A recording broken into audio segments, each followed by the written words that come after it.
नमस्कार। मैं स्नेहा, आपकी दोस्त, एक बार फिर से आप सबका स्वागत करती हूँ आपके अपने चैनल डर का घर में। आज जो कहानी मैं आप सबके लिए लेकर आई हूँ, उस कहानी की तरफ आगे बढ़ने से पहले हमेशा की तरह मैं मेरे सारे दोस्तों को धन्यवाद देना चाहती हूँ। मेरे वो दोस्त जिनके प्यार, सपोर्ट और कमेंट के माध्यम से मुझे हर बार एक मोटिवेशन मिलता है कि मैं आप सब के लिए कुछ और नया, कुछ और बेहतर हर बार लेकर आ सकूं।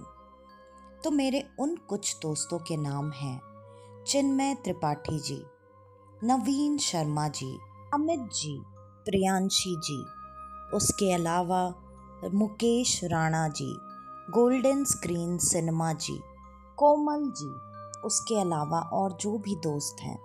अगर मैं आप सबका नाम कभी लेना भूल जाती हूँ, इसका मतलब ये नहीं कि मैं आप सब के लिए शुक्रगुजार नहीं हूँ।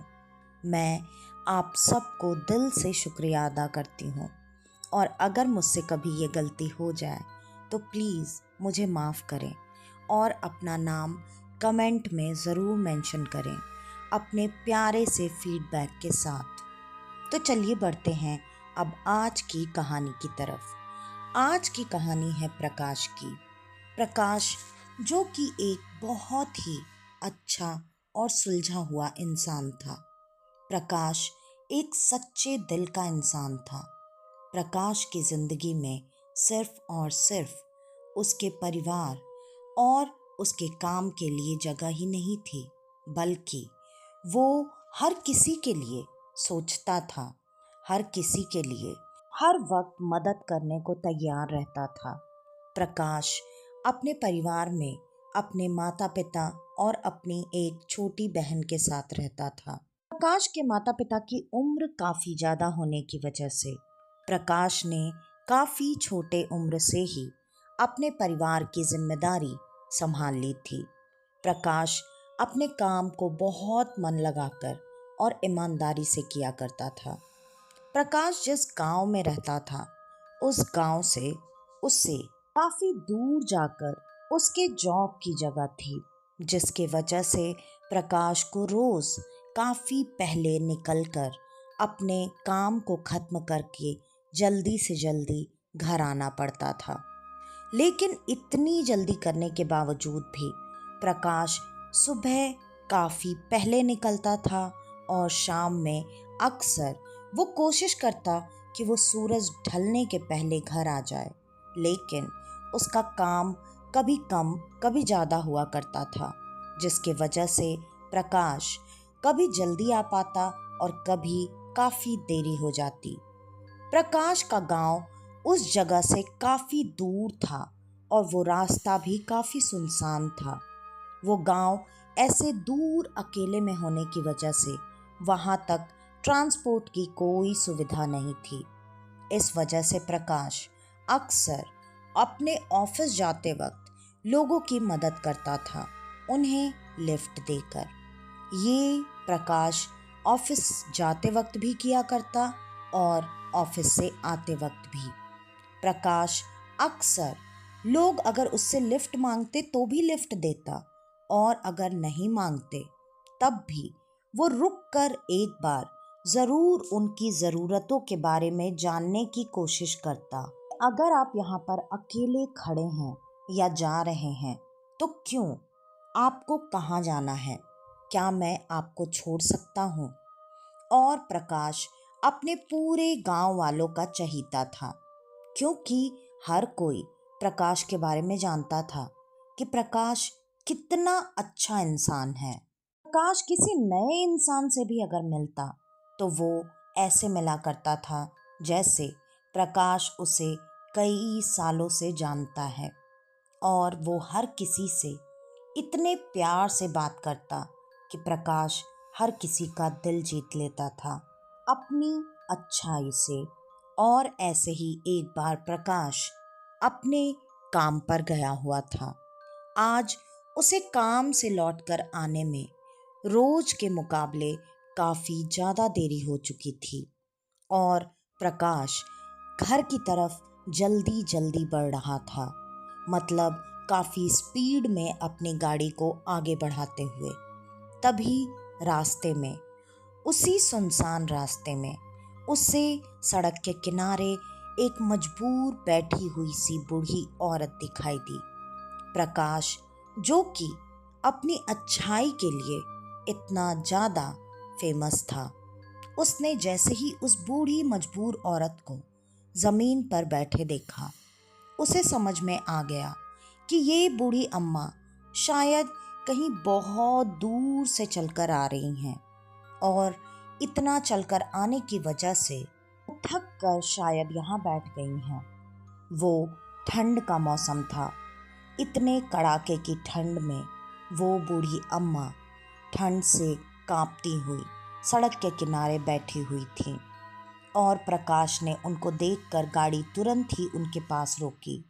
वो गाड़ी से उतरकर उनके पास पहुंच गया और पास पहुंचते ही सबसे पहले उन्हें अपना हाथ देकर ज़मीन से उठाया और पूछा, अम्मा, आप यहाँ क्यों बैठी हैं?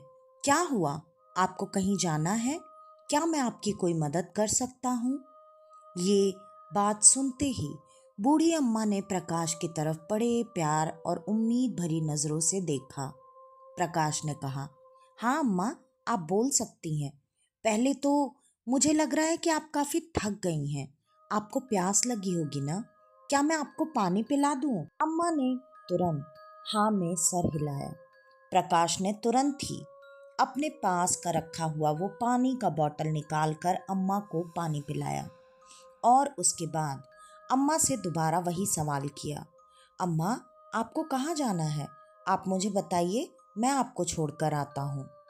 इस पर अम्मा ने बड़े आराम से कहा, हाँ बेटा, जाना तो है। मैं बहुत थक गई हूँ और इतनी ठंड में ऐसे मुझसे चला भी नहीं जा रहा। घुटनों में बहुत दर्द हो रहा है। प्रकाश ने अभी भी उन्हें सहारा देकर ही पकड़ रखा था। उसने कहा, अम्मा, आप बिल्कुल चिंता मत कीजिए। मैं आप जहाँ बोलेंगी वहाँ आपको छोड़कर आऊँगा। ये कहकर उसने अम्मा को अपने ही हाथ का सहारा देकर गाड़ी पर जैसे तैसे बिठा लिया और फिर गाड़ी थोड़ी ही दूर चलाने पर प्रकाश को ये एहसास हुआ कि ठंड बहुत ज़्यादा है और अम्मा उसी ठंड की वजह से बहुत ज़्यादा काँप रही हैं। तब प्रकाश ने अपने थैले में से एक एक्स्ट्रा मफलर और एक एक्स्ट्रा स्वेटर निकाल कर उन अम्मा जी को दिया और देकर कहा, अम्मा, ये स्वेटर और मफलर आप पहन लीजिए क्योंकि आप ठंड से काँप रही हैं। अम्मा ने वैसे ही काँपते काँपते हाथों से वो स्वेटर और मफलर ले लिया और प्रकाश को धन्यवाद कहा और प्रकाश उनसे वैसे ही बात कर रहा था जैसे वो हर किसी से बात किया करता था। थोड़ी देर तक अम्मा ने धीरे धीरे कुछ सवालों के जवाब दिए, लेकिन प्रकाश को इस बात का एहसास भी हो रहा था कि अम्मा को इतनी तेज ठंड में बोलने में शायद तकलीफ हो रही है, क्योंकि लगातार उनके दांत बजने की आवाज़ प्रकाश को सुनाई दे रही थी और प्रकाश अब उनसे बात ना करने का तय करके गाड़ी आगे बढ़ा रहा था। प्रकाश के गांव में एंटर करने से कुछ समय पहले एक ब्रिज आता था और उस ब्रिज को पार करके लगभग 3 किलोमीटर के बाद प्रकाश के गांव की सीमा शुरू हो जाती थी। प्रकाश ने उस ब्रिज को जैसे ही क्रॉस किया, उसे ऐसा लगा जैसे उसके गाड़ी पर अचानक से बहुत सारा वजन बढ़ गया है। उसे उसकी गाड़ी भी खींचने में अब काफ़ी मुश्किल हो रही थी। प्रकाश ने अभी बहुत देर से अम्मा से बात नहीं की थी। तब प्रकाश ने थोड़ा धीरे से सर को पीछे घुमाकर अम्मा को देखने की कोशिश की, लेकिन चलते गाड़ी में अगर गाड़ी का चालक पीछे मुड़कर पीछे बैठे वाले इंसान को देखने की कोशिश करे तो ऐसा संभव नहीं हो पाता। इस वजह से प्रकाश भी उनको नहीं देख पाया। तब प्रकाश ने धीरे से अपने गाड़ी के हैंडल पर लगा हुआ आईना एडजस्ट किया और उससे अम्मा को देखने की कोशिश की। प्रकाश ने जैसे ही ऐसा किया, अब प्रकाश के हाथ भी कांपने लगे। प्रकाश का बैलेंस बिगड़ने लगा। ऐसा लगा जैसे प्रकाश शायद गाड़ी लेकर गिर जाएगा, लेकिन उसने हिम्मत बांधी और वैसे ही धीरे धीरे गाड़ी को वैसे ही आगे बढ़ा रहा था। प्रकाश के हाथ ये देखकर अब कांप चुके थे कि वो औरत, जो कि एक बूढ़ी औरत थी, आम औरत जो उसके पीछे बैठी थी, अब उसका चेहरा काफ़ी भयानक हो चुका था। उसके बड़े बड़े दांत निकल चुके थे। उसके आंखें पूरी तरह से लाल थी, जैसे उन आंखों में खून उतर आया हो। प्रकाश ने एक ऐसा भयानक रूप देखा था जिसे देखकर कोई भी अंदाज़ा लगा सकता था कि ये कोई सामान्य औरत तो बिल्कुल नहीं है। प्रकाश को भी इस बात का अंदाज़ा लग चुका था। प्रकाश ने जो पुल पार किया था, उस पुल से थोड़ा आगे अगर वो लेफ्ट साइड की सड़क लेकर थोड़ा ऊपर जाता तो वहाँ माता रानी का मंदिर था। प्रकाश को अब यही एक आखिरी उम्मीद दिख रही थी कि प्रकाश किसी तरह से शायद इस भूत, चुड़ैल, पिशाच, ये जो भी थी, इससे अपनी जान बचा सकता था। प्रकाश ने धीरे से लेफ्ट की तरफ अपने हैंडल को मोड़ने की कोशिश की। तभी उस बूढ़ी अम्मा ने एक बहुत ही रूह कपा देने वाले भयानक से आवाज में कहा, ऐसी गलती करने की सोचना भी मत। अगर तूने अपना हैंडल उस तरफ मोड़ा तो मैं तेरी जान ले लूंगी। जहां तू जाना चाहता है वहां पहुंचने से पहले तुझे मार डालूंगी। तूने गाड़ी रोकी तो भी तुझे मार डालूंगी। तू चुपचाप चलता रह और उधर चल जिधर मैं कह रही हूँ। ये बात सुनते ही प्रकाश का डर, जो कि अभी तक पहले से ही चरम सीमा पर था, अब तो प्रकाश की हालत ऐसी हो चुकी थी कि काटो तो खून नहीं। प्रकाश अब करता भी तो क्या करता, वो मजबूर हो चुका था। वो चुपचाप अपनी गाड़ी को धीरे धीरे रफ्तार में चलाते हुए उसी रास्ते पर आगे बढ़ता जा रहा था जिस रास्ते पर उसे जाना था। प्रकाश बहुत डरा हुआ था। प्रकाश ने वैसे ही डरते डरते हिम्मत करके उस बूढ़ी अम्मा से ये जानने की कोशिश की, अम्मा, मेरी तो कोई गलती नहीं है। मैं तो आज तक मैंने कभी किसी का कुछ बुरा नहीं किया। मैंने तो आपकी भी मदद ही करने की सोची। तो ऐसी क्या गलती हो गई जिस वजह से आप मुझे ऐसे मारना चाहती हैं? इस पर उस बूढ़ी अम्मा ने तुरंत ही उसी भयानक आवाज में जवाब दिया, तेरी बस यही गलती है कि तूने मुझे अपने गाड़ी पर बिठाया। तूने मेरी मदद करने की कोशिश की। इस पर प्रकाश ने फिर से एक बार गिड़गिड़ाते हुए अपनी जान की भीख मांगते हुए अम्मा से रिक्वेस्ट की। उसने कहा, अम्मा, मैंने आज तक कभी किसी का ना बुरा किया है, ना कभी किसी के लिए कुछ भी बुरा सोचा है। मैं तो हमेशा सबकी मदद ही करता हूँ। तो मेरी ऐसी क्या गलती है? आप क्यों मेरे साथ ऐसा करना चाहती हैं? तभी उस बूढ़ी अम्मा ने प्रकाश के ऊपर हंसते हुए कहा, तेरी गलती बस यही है कि तूने आज तक सिर्फ अच्छे काम किए और सबकी मदद की। और ये बात सुनकर अब प्रकाश की रही सही उम्मीद भी खत्म हो चुकी थी। प्रकाश चुपचाप उसी रास्ते पर गाड़ी को आगे लेकर बढ़ता रहा। सुबह उसके घर वाले काफी परेशान हो चुके थे, क्योंकि प्रकाश ने आज तक ऐसा कभी नहीं किया था।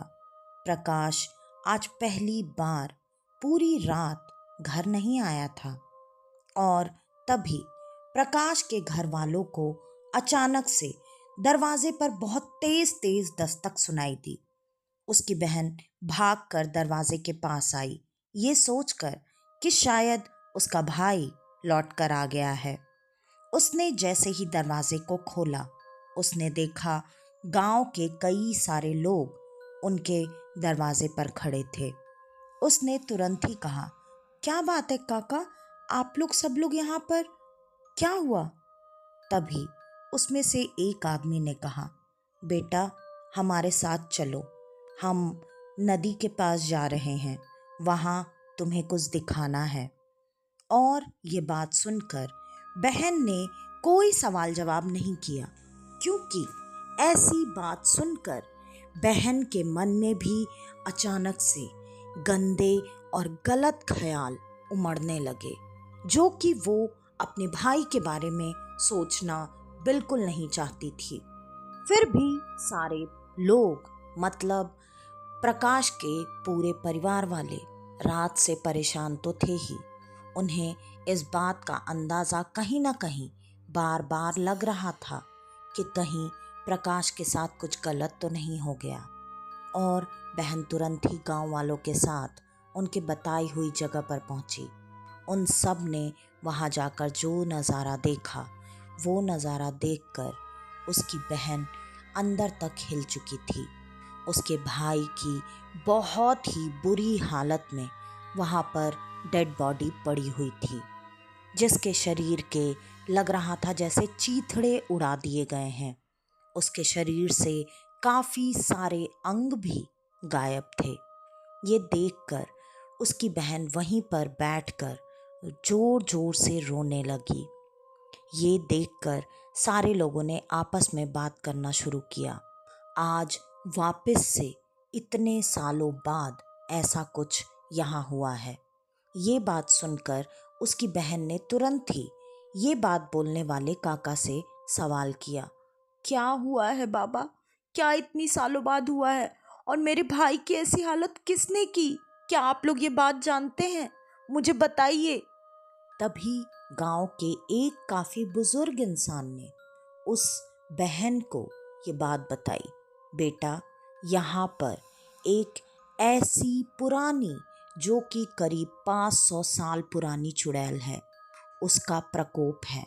कहते हैं कि अक्सर वो अमावस्या की रात को इसी इलाके में भटकती है, अपने लिए कोई ना कोई शिकार ढूंढने के लिए। और अगर गलती से भी कोई उसे इस अमावस्या की रात को यहाँ आसपास नजर आ जाता है तो उसका बचना नामुमकिन है। तेरे भाई के साथ भी लगता है ऐसा ही कुछ हुआ है। ऐसा बहुत सालों से नहीं हुआ था। ये हादसा आखिरी बार करीब करीब 40 से 50 साल पहले हुआ था। और तभी कहते थे कि ऐसा वो घूमने वाली चुड़ैल ही करती है।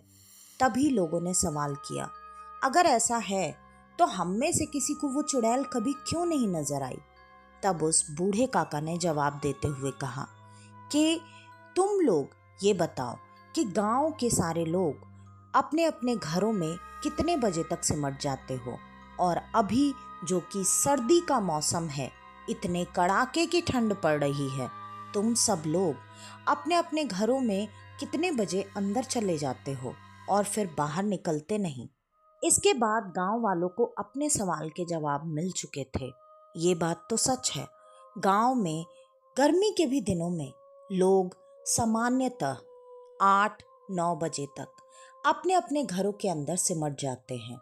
और अगर इतनी ज़्यादा कड़ाके की ठंड पड़ रही हो तो सूरज ढलने के बाद ही सड़कें, गलियां ऐसी सुनसान हो जाती हैं मानो जैसे कोई कर्फ्यू लग गया हो। अब इस बात पर बहन ने एक और सवाल किया, मेरा भाई तो हर किसी की भलाई करता था, तो उसके साथ ऐसा क्यों हुआ? इस पर उसी बूढ़े काका ने जवाब देते हुए कहा, बेटा, तेरे भाई की भलाई करने की आदत ही आज उसे ले डूबी है। इस बात का जवाब सुनकर भी उसकी बहन को कुछ भी समझ में नहीं आया, लेकिन बहन ने अपने भाई की लाश को घर तक पहुंचाकर माता पिता को भी ये बात बताई। घर में रोना पीटना मच चुका था, क्योंकि उस घर को संभालने वाला प्रकाश के अलावा कोई भी नहीं था। प्रकाश के माता पिता पर भी मानो पहाड़ टूट पड़ा था, लेकिन अब कोई क्या कर सकता था। प्रकाश के अंतिम क्रिया की तैयारी की गई और उसका अंतिम संस्कार भी किया गया। आज रात जैसे तैसे जब बहन की नींद थोड़ी देर के लिए लगी, तब बहन के सपने में उसका भाई आया, मतलब प्रकाश अपनी बहन के सपने में आया। और प्रकाश ने बताया, छोटी, तुम मेरे लिए बिल्कुल परेशान मत हो। तुम लोग चाहे मेरे लिए कोई भी क्रिया कर लो, लेकिन मेरी आत्मा को शांति कभी नहीं मिल सकती। इस पर बहन ने वैसे ही रोते बिलखते अपने भाई से सवाल किया, लेकिन ऐसा क्यों भैया, क्यों आपको शांति नहीं मिलेगी? तब प्रकाश ने बताया, बेटा, वो मेरे ऑर्गन्स को लेकर गई है और उसने मुझे अब अपना गुलाम बना लिया है। उसके काफ़ी सारी आत्माएं पहले से ही गुलाम थीं और उसने आज तक जितने लोगों को मारा, वो हर बार हर इंसान के ऐसे ही ऑर्गन्स को लेकर जाती है, ताकि वो हमेशा हमेशा के लिए उन लोगों को अपना गुलाम बनाकर रख सके और मेरी मुक्ति अब कभी नहीं हो सकती। इस पर बहन ने तुरंत पूछा, भैया, लेकिन आपके साथ ऐसा हुआ ही क्यों, और इसका कोई तो उपाय होगा? तब उसके भाई ने ही जवाब दिया कि बेटा, ये इसलिए हुआ क्योंकि मैं लोगों की निस्वार्थ भाव से मदद करता था। मैंने उस औरत की भी मदद करने की कोशिश की और बाद में मुझे पता चला वो कोई सामान्य औरत थी ही नहीं। मुझे जब तक ये बात पता चली तब तक बहुत देर हो चुकी थी और उसने मुझे मार डाला।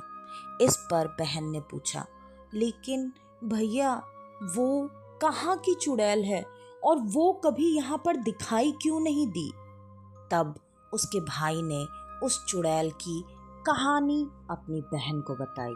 उसने बताया, आज से करीब 500 साल पहले यहाँ पर एक राज्य हुआ करता था। उस राज्य के राजा काफ़ी अच्छे थे और वो अपनी प्रजा की कद्र भी करते थे, लेकिन जैसा कि पहले राजाओं में हुआ करता था, राजा हर चीज़ का ख्याल खुद से पर्सनली नहीं रख सकता, वैसे ही यहाँ पर भी था। वो बूढ़ी औरत राजा के राज्य में तो रहती थी, लेकिन उसका गांव राज्य के करीब करीब बाहरी सीमा के पास था और उस छोटे से गांव में वो बूढ़ी औरत कुछ और परिवारों के साथ रहा करती थी। राजा अपने राज्य में हर किसी की देखरेख करता था, लेकिन ज़्यादातर ऐसे बाहरी गांव पर उसका ध्यान कभी नहीं जाता था और उसके कर्मचारी भी इन चीज़ों की चिंता करना कभी भी सही नहीं समझते थे, क्योंकि उनके हिसाब से इतना दूर बाहर तक जाकर लोगों की बातें सुनना, उनकी मदद करना ऐसा कोई ज़रूरी नहीं है। और वैसे भी उस छोटे से गांव में ज़्यादा प्रजा या ज़्यादा लोग थे ही नहीं। वैसे भी ऐसे लोगों को अपने पावर का इतना ज़्यादा घमंड होता है कि ऐसे छोटे मोटे लोग उन्हें आम कीड़े मकोड़ों जैसे ही लगते हैं। राजा को इस बात की भनक नहीं थी, लेकिन अचानक एक बार राजा के राज्य पर हमला हुआ और जो सैनिक आए थे उन्होंने राज्य में सारे लोगों पर इस तरह से हमला किया था जैसे कि कोई अंदर का इंसान उनसे मिला हुआ हो।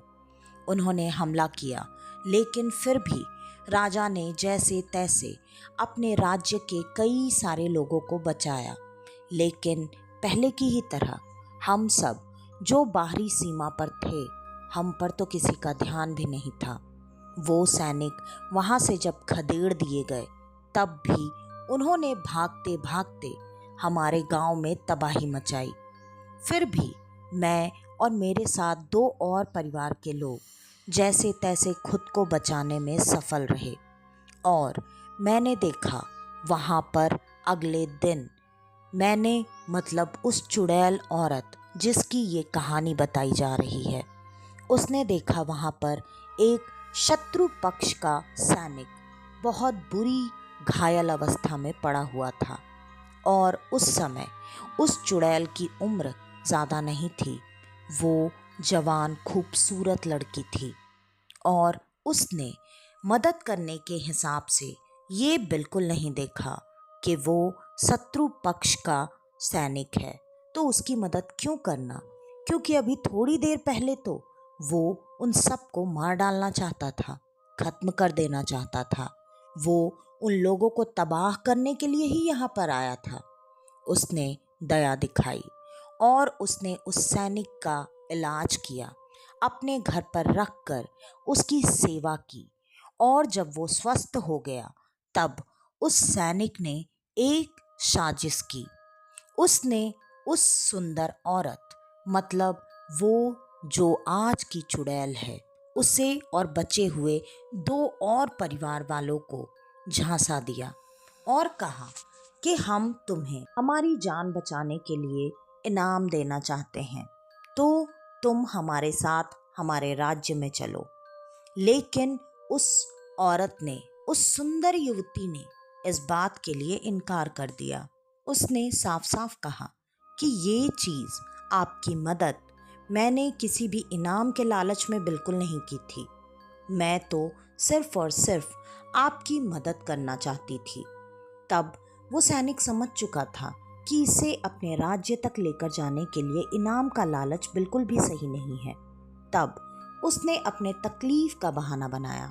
उसने कहा, मेरी हालत अभी भी पूरी तरह से ठीक नहीं हुई है, तो मैं चाहता हूँ कि तुम मेरी मदद करके मुझे किसी भी तरह मेरे देश की सीमा के अंदर तक छोड़ कर आओ।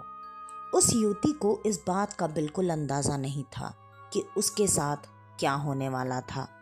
उसने उस सिपाही की बातें मानी और उसकी मदद करने के लिए वो उसे खुद लेकर उसके राज्य में छोड़ने के लिए चली गई। वहाँ पर उस सिपाही ने पहले से तैयारी कर रखी थी। उसने अपने कुछ दोस्तों को संदेश भिजवाकर वहाँ उस जगह पर बुला लिया था जहाँ वो उस सुंदर युवती को लेकर जाने वाला था। और उसने और उसके दोस्तों ने मिलकर उस सुंदर युवती के साथ कुकर्म किया और उसे वहीं पर तड़पा तड़पा कर मार डाला। उसके भलाई के बदले उसे ऐसी चीज़ मिली जिसके बारे में वो कभी सोच भी नहीं सकती थी। उसके बाद से कहते हैं कि वो 500 साल पहले से ऐसे ही भटक रही है और वो अब सिर्फ और सिर्फ अपने लिए शिकार ढूंढती है।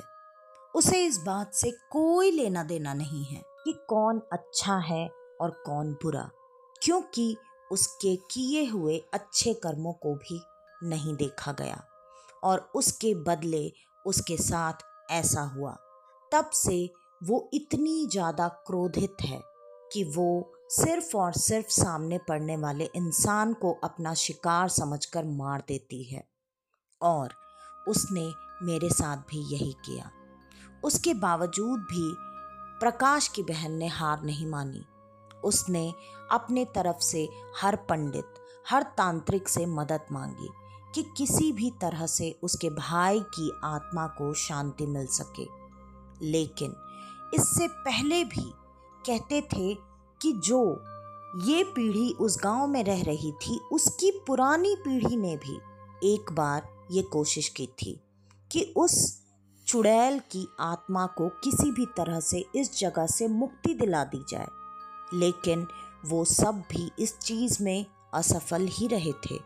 उसके बाद उन लोगों ने ऐसे अमावस्या की रात को निकलना पूरी तरह से बंद कर दिया था। लेकिन जैसे जैसे ये चीज़ें कम होती जाती हैं, लोगों के मन से ये बातें ऐसे निकल जाती हैं जैसे वो कोई सच नहीं, वो कोई कहानी थी। और उसी का भुगतान प्रकाश ने ऐसे किया था। अब प्रकाश की बहन हर तरह से हाथ पैर मार के थक चुकी थी। उसने अपने भाई के लिए हर वो चीज़ की जिससे उसके भाई के आत्मा को शांति मिल सके, लेकिन ऐसा कभी हो नहीं पाया। उसके बाद कहते हैं कि कम से कम उस पीढ़ी के लोग तो उस गांव में बचकर ही रहते थे।